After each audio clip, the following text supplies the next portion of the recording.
Allah Almighty said, "Have longing for me and be affable with me, and estranged from anything else." You should make your intention purely for God, and seek His help and desire Him. Draw near to the person with knowledge, who summons you from pride to humility, from showing off to sincerity, from doubt to certainty, from desire to abstinence, from enmity to good counsel. The messenger of God said, "Death is enough for a warner. The intellect is enough of a guide. Precaution is enough of a provision. Worship is enough of an occupation. God is sufficient as an intimate friend. The Quran is enough of a clarification." The heart may be described as belonging to one of four types: uplifted, open, low, or stopped. The raf, uplifting, of the heart lies in remembrance of God. The fath, opening, of the heart lies in the pleasure of God. The kaft, lowering, of the heart lies in occupation with anything other than God, and the waf, stopping, of the heart lies in paying no heed to anything other than God. Do you not see that when a servant remembers God with sincere respect, every veil that was between him and God is removed? If the heart obeys the source of God's decree and is content with that, then how do happiness, joy and worldly rest open up to him? When the heart is occupied with some of the matters of this world and its means, how, then, can it find what God has mentioned?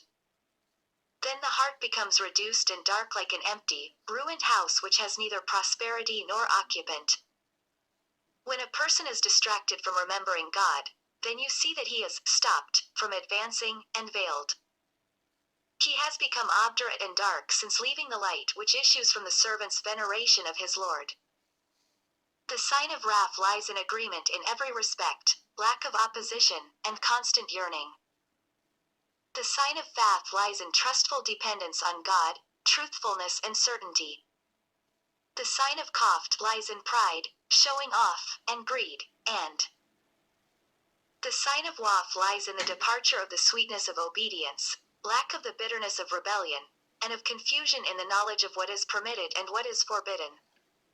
God, exalted as He, decreed when He created the heavens and the earth, that if He sees in a person's heart something in which he is acquiescing other than himself, that person will be overpowered by Satan, who will whisper in his breast, Sadr, to his lower self, by generating a desire, such that it, the nafs, will invite him to pursue it.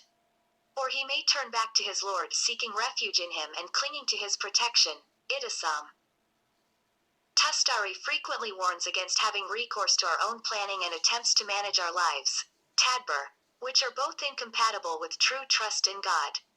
God said, Man should not concern himself with anything other than me. Opening this prayer. When you face the Qibla, you should despair of this world, what it contains of creation and what others are occupied with.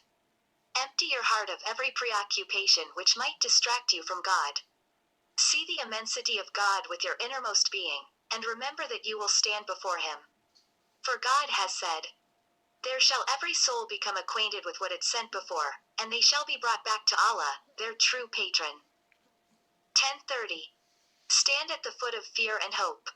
When you recite the takbir, you should belittle what is between the high heavens and the moist earth, which are all below His glory, for when God looks into the heart of His bondsman while he is saying the takbir, and sees in his heart something obstructing the truth of his declaring that God is great, he says, "O liar! Do you try to deceive me? By my might and my majesty, I will deny you the sweetness of my remembrance, and I will veil you from my nearness and from joy in my intimate communion." Know that God does not need your service. He is independent of you, your worship and your supplication. He summons you by His favor to show you mercy, to put you far from His punishment, to spread some of the blessings of His kindness over you, to guide you to the path of His pleasure, and to open to you the door of His forgivings.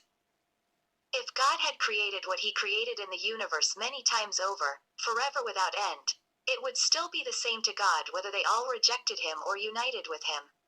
All that He has from the worship of creatures is the display of His generosity and power. Therefore, make modesty your cloak and incapacity your shawl. Enter under the throne of the power of God, and you will capture the benefits of his lordship, seeking help in him and asking for his succor. Bowing in prayer. The bondsman of God does not truly bow in ruku, but that God adorns him with the light of his radiance, shades him in the shade of his greatness and clothes him in the garment of his purity. Bowing is first and prostration, sujud, is second. There is courtesy in bowing, and in prostration nearness to God. Whoever is not good in the courtesy is not fit for nearness. Therefore bow with the ruku backquote of one who is humble to God, abased in his heart and fearful under his power, submitting his limbs to God like one who is fearful and sorrowful for what he might miss of the benefits of those who bow. It is related that Rabbi ibn Kuthaym used to stay awake all night until dawn, in a single ruku. In the morning he would sigh and say, "Oh, the sincere have gone ahead, and we are cut off." Make your ruku properly by keeping your back straight, coming down from your aspirations and standing to serve him, which comes only with his help. Let your heart flee from the whisperings, tricks and deceit of Satan. God will elevate his bondsmen according to their humility to him, and will guide them to the roots of humility, submission and abasement according to how well their innermost being is acquainted with his immensity. Prostration in prayer. A person who performs true prostration, sujud, does not lose God at all, even if it is done only once in his entire life. But the man who deserts his Lord in that state does not prosper. He is like someone who deceives himself, neglecting and forgetting the immediate joy and the ease after this life which God has prepared for those who prostrate themselves. The person who does well in his prostration is never far from God, while the person who shows ill courtesy and neglects to honor him because his heart is attached to something other than God in the state of prostration will never come near to him. Therefore prostrate yourself with the prostration of someone abased, who knows that he is created from the earth on which people tread, that he is fashioned from sperm which everyone finds impure, and that he was given being when he did not exist. God made prostration the occasion to draw near to him in one's heart, innermost being and spirit. Whoever draws near to him is far from all that is other than him. Do yon not see that in its outward appearance the state of prostrations is not complete except by disappearing from all things and being veiled from all that the eye see? Thus does God want the inward being to be. If someone's heart is attached to something other than God in prayer, he is near to that thing, and far from the regality of what God desires in his prayer. For he has said, Allah has not made for any man two hearts as in his breast. 33:4. In the words of the messenger of God, Almighty God said, "When I look on the heart of a bondsman, I know if he has sincere love and obedience for my sake and seeks my pleasure in it. Then one take charge of him and draw near to him. Whoever is occupied with other than me in his prayer is one of those who mocks himself, and his name is recorded in the register of the losers." The Tashahhud. The Tashahhud is praise of God. Be a slave to him in your innermost being, fearful and humble to him in action as you are his bondsman by word and claim. Join the truthfulness of your tongue to the pure truthfulness of your innermost being. He created you a slave and commanded you to worship him with your heart, your tongue arid your limbs. Realize your enslavement to him by his lordship over you. Know that the forelocks of creation are all in his hand. Creatures possess neither breath nor sight except by his power and will. They are incapable of bringing forth the least thing in his kingdom, unless it is by his permission and will. God said, "Your Lord creates and chooses whom he pleases. To choose is not theirs. Glory be to God and exalted. Be he above what they associate with him." 28:68. Therefore be a slave to God, remembering him by speech and proclamations, and join the truthfulness of your tongue to the purity of your innermost being, for he created you. He is too mighty and majestic for anyone to have will or volition except by his earlier will and volition. Fulfill the state of enslavement by being content with his wisdom, and by worshipping in order to carry out his commands. He commanded you to send blessings upon his beloved Muhammad. May God bless him and his family and grant them peace. Therefore join your prayer to Muhammad with your prayer to God, obedience to Muhammad to obedience to God, and your witnessing of Muhammad to your witnessing of God.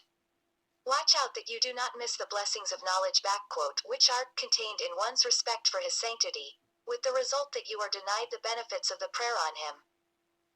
Bearing witness, shahada, at the end of each prayer.